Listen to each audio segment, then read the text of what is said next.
food poisoning and control measures. Introduction.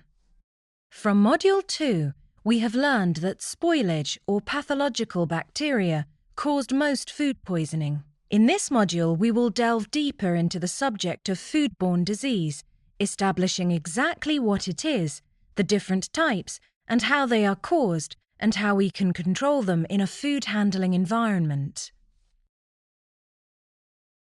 Topics to be covered. Topics to be covered in this module. Definition of food poisoning. Symptoms of food poisoning.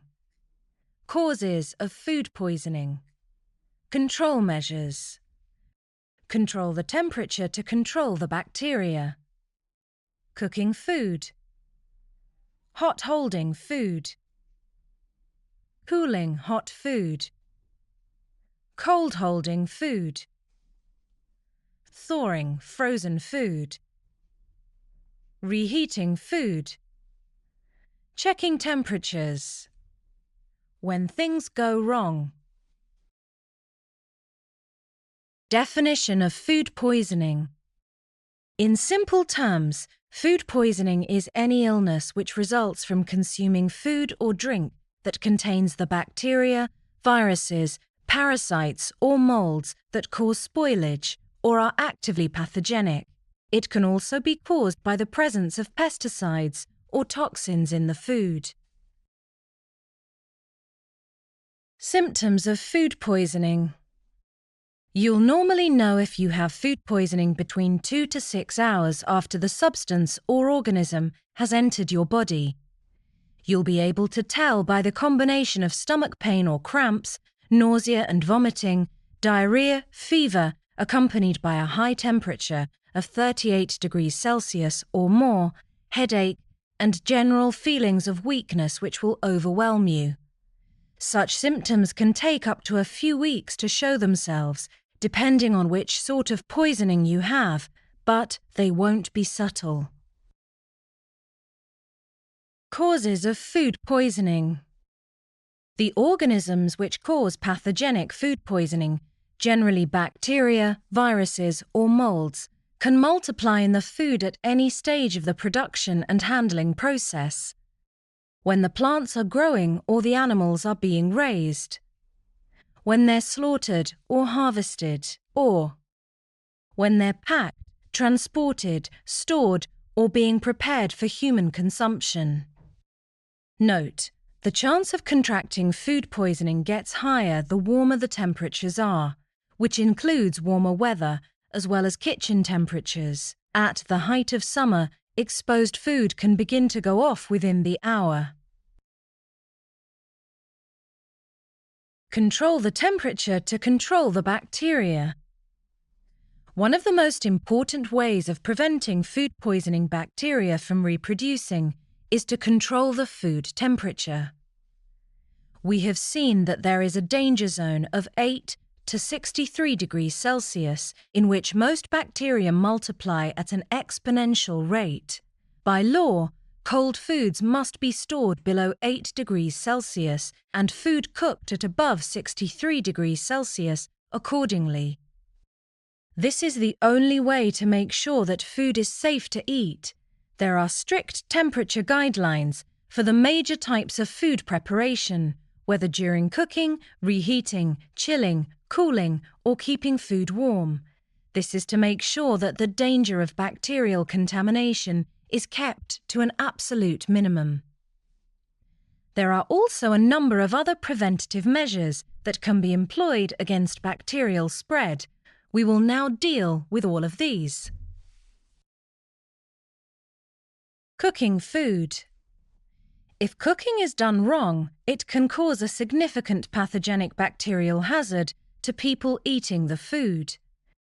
If you are cooking food, you must make sure that you avoid introducing bacteria or other contaminants by not using the same spoon to repeatedly taste dishes you are cooking, covering pans whenever possible to avoid physical contaminants such as splinters, hair, or insects, Not cooking acidic food ingredients such as tomatoes, lemons, or vinegar in copper or aluminium pots and pans.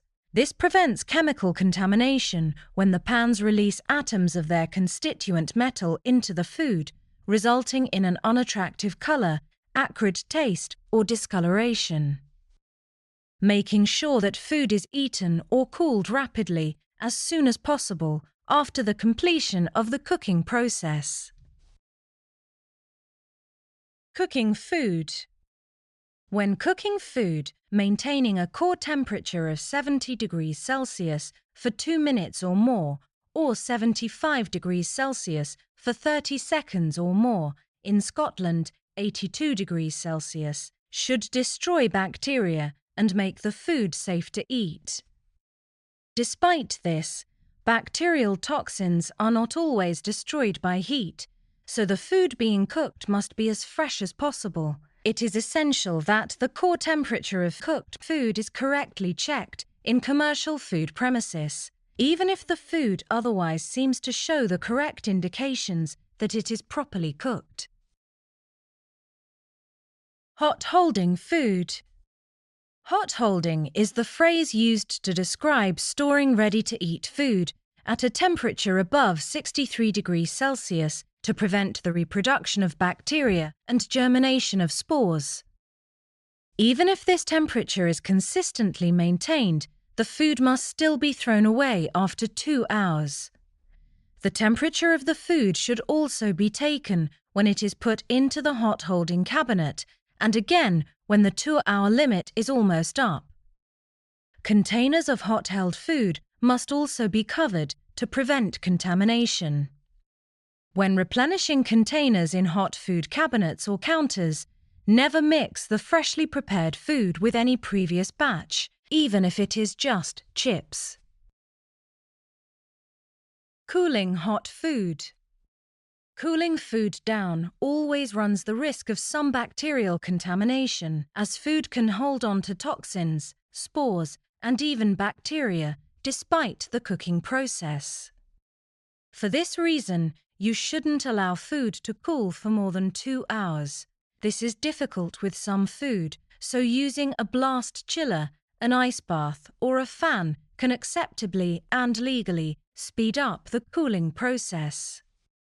Other methods of cooling include running cold, clean water over boiled eggs, potatoes, rice, or cooked vegetables, or spraying bagged joints of meat with cold water. Large batches of stews, casseroles, curries, and other pot-cooked meals can be decanted into smaller portions in manageable containers to help them cool down more easily. Generally, food should be covered while cooling and kept away from raw ingredients. Once it is cooled, it should be stored at a temperature below 5 degrees Celsius. Hot food should never be placed directly into the refrigerator, as it can raise the temperature inside the machine to above its legally acceptable limit. Cold holding. Cold holding food is keeping ready-to-eat food chilled during sale or service.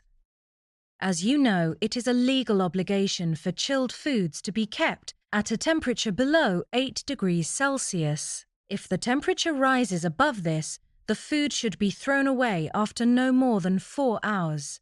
Best practice for chillers and refrigerated units containing cold-held food is to run them at between 1 degree Celsius and 4 degrees Celsius. The temperatures should be checked at regular intervals to make sure that they remain at this level. When cold-held food is replaced, you should also make sure that the new food is put into fresh, clean containers to avoid cross-contamination. Raw food should never be placed on top of older food to ensure good food rotation practice. Food on open display should be covered with a sneeze guard to make sure that it is protected from human viruses and bacteria. Be sure to check the best before and use by dates on the packaging. Remember that it is against the law to display food which has passed its expiry date. Thawing frozen food. Thawing is most commonly done by holding food under running water, allowing it to rest and thaw gently at room temperature or in a microwave at between 10 degrees Celsius to 15 degrees Celsius. The thawing of meat, whether beef or poultry, needs to happen well away from other foods to prevent them from coming into contact with the liquids or blood from defrosting meat. Cross-contamination must be strictly avoided between different thawing foods, as well as between thawing foods and other foods. If using a microwave to defrost food, make sure that the food is not defrosting unevenly, as some parts of the same food item can remain frozen while others thaw out. Freshly defrosted food must be treated in the same way as raw or fresh food and refrigerated or prepared straight away. Clean and disinfect the area in which the food was defrosted immediately. Special care must be taken when defrosting and preparing poultry, that is, the meat from birds, including chickens, geese, turkeys, quails, and ducks. The best way to check that defrosted poultry is ready for cooking is to check it with your fingers. If the legs feel flexible, the body pliable, and the gutted body cavity free from ice crystals, then you can cook it. However, once it is completely thawed, you must cook the poultry within 24 hours, according to the supplier's instructions. A good way of checking whether poultry is cooked is to use a meat thermometer. If the thigh meat gives a reading of 75 degrees Celsius, then it is cooked and safe to eat. If you are chilling the cooked poultry to be eaten later, perhaps in sandwiches or salad, you must ensure that the chilling is completed within 90 minutes. Reheating food. When reheating food which has been cooked previously, it is important to follow all the same procedures and guidelines as you used when cooking it. This is particularly true with regard to cooking temperatures. However, you must remember above all that food must only ever be reheated once. Checking temperatures. Making sure that your food temperatures are legal and consistent is your highest priority when serving food for human consumption. By far the best way of ensuring that cooked food has been prepared at a suitably safe temperature is to use a digital probe thermometer. If the correct and safe core temperature has not been reached, you must continue cooking the food until it has. To check the core temperature, insert the thermometer into the thickest part of the food, avoiding bone, fat, or gristle if you are checking meat, as these areas can give a misleading reading. The thermometer must always be thoroughly cleaned and disinfected after each use. This is best done by thoroughly using a disinfectant wipe for at least 30 seconds. You can also wash the thermometer in hot water above 82 degrees Celsius, as this is an effective disinfecting temperature. A digital probe thermometer must always be calibrated by placing it into thawing ice to make sure it reads 0 degrees Celsius, and boiling water to check that it reaches 100 degrees Celsius. This will ensure that the probe is accurate. A small amount of variation, around 1 degree Celsius, is allowable. When things go wrong. As food handling premises, you are highly likely to be spot-checked by the local authority to make sure that you are complying with all of your legal requirements regarding food safety. Failure to do this could mean that you are prosecuted or that your business is closed down for good. However, it is inevitable that a customer will, at some point, complain that they have contracted food poisoning from food bought or consumed from your premises. Whether it is true or not, you must take such complaints seriously. Such complaints are not just a public health risk, but can dent your business's reputation and bank balance and require more than just a formal response. If the customer is correct, having a rigorous HACCP system in place should allow you to find out where a mistake may have been made and for you to tighten up your protocols accordingly. Your investigation must cover the following aspects. Were there any other complaints regarding the food the customer claims to have eaten?